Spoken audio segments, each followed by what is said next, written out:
बंगाल के कुचबिहार से इस वक्त की बड़ी खबर सामने आ रही है, जहां पर टीएमसी के नेता के घर पर पुलिस की रेड की जानकारी है। तो देखिए किस तरह से अभिजीत भौमिक के घर पर छापेमारी की गई है। पुराने मामले में अभिजीत के घर पर ये रेड की गई है। अभिजीत भौमिक के रिश्तेदार के घर पर भी रेड की गई है। रेड के दौरान अभिजीत मिले नहीं है, ये बड़ी जानकारी। लेकिन अब इन तस्वीरों को आप देख रहे हैं जब रेड यहाँ पर किया जा रहा था। हरियाणा के गुरुग्राम के रहने वाले एक दंपति ने दिल्ली के द्वारका के एक आईवीएफ सेंटर पर संगीन आरोप लगाया है। दंपति का कहना है कि आईवीएफ सेंटर में बच्चों की अदला बदली हुई है क्योंकि बच्चों और उनके डीएनए मैच नहीं हो रहे हैं। हालांकि आईवीएफ सेंटर की गड़बड़ी का सबूत होने के बावजूद भी इस दंपति को केस दर्ज कराने के लिए 5 महीने का समय लग गया। अब जाकर कोर्ट के आदेश पर केस दर्ज हो पाया है।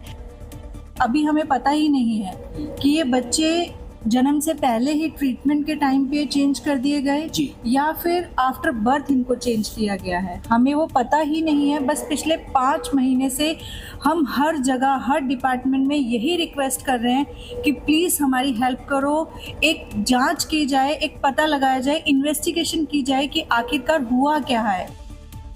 गुरुग्राम के रहने वाले दंपति ने 2024 में दिल्ली के एक आईवीएफ सेंटर से ट्रीटमेंट शुरू किया। आईवीएफ के जरिए इनको 2026 में द्वारका के एक प्राइवेट हॉस्पिटल में जुड़वा बेटियां हुई, लेकिन डीएनए जांच में पता चला कि वो जिन्हें अपने बच्चे समझ रहे हैं वो तो उनके हैं ही नहीं। इसकी इन्वेस्टिगेशन होनी दीजिए। आई कैन अश्योर यू ऐसे ऐसे चीज़ों का पर्दाफाश होगा और ये केस से आपको फ्यूचर के लिए बहुत बड़ी सीख मिलेगी कि किस तरीके से हॉस्पिटल धांधलेबाजी कर रहे हैं। दंपति ने मांग की है कि इस मामले की सीबीआई से जांच की जाए क्योंकि ये बहुत बड़ा रैकेट चल रहा है। 3 जुलाई से शुरू होने जा रही अमरनाथ यात्रा को लेकर सुरक्षा के पुख्ता इंतजाम किए गए हैं। ड्रोन, सीसीटीवी, सर्विलांस सिस्टम के साथ साथ आधुनिक तकनीक और पारंपरिक सुरक्षा उपायों के साथ अभेद्य सुरक्षा घेरा भी तैयार किया जा रहा है। साथ ही मॉडल तकनीक के जरिए जम्मू कश्मीर पुलिस और सुरक्षा बलों को ट्रेनिंग भी दी जा रही है।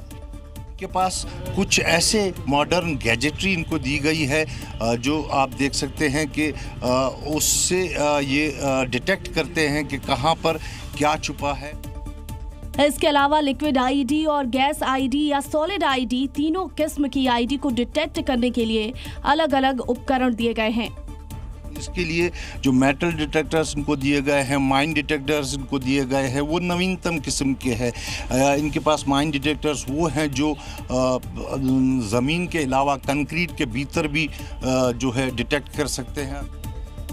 साथ ही डिजिटलाइजेशन पर भी फोकस किया गया है। केंद्रीय गृह मंत्री अमित शाह के साथ अमरनाथ यात्रा की सुरक्षा तैयारियों पर उच्च स्तरीय समीक्षा बैठक के दौरान यात्रा से जुड़े स्थानीय लोगों, पशुओं के पंजीकरण और सभी पहचान पत्र को QR कोड युक्त बनाने पर जोर दिया गया। अमेरिकी कारोबारी एलन मस्क दुनिया के पहले खरबपति बन गए।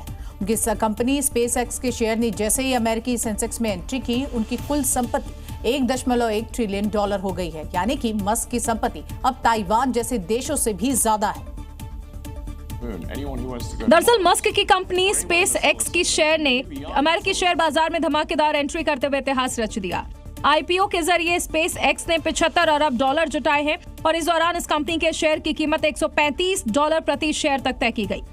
IMF के मुताबिक ताइवान की अर्थव्यवस्था की वैल्यू लगभग $976 अरब है। आयरलैंड की जीडीपी $789 अरब और स्विट्जरलैंड की जीडीपी लगभग $936 अरब है। पाकिस्तान की जीडीपी से करीब 3 गुना ज्यादा।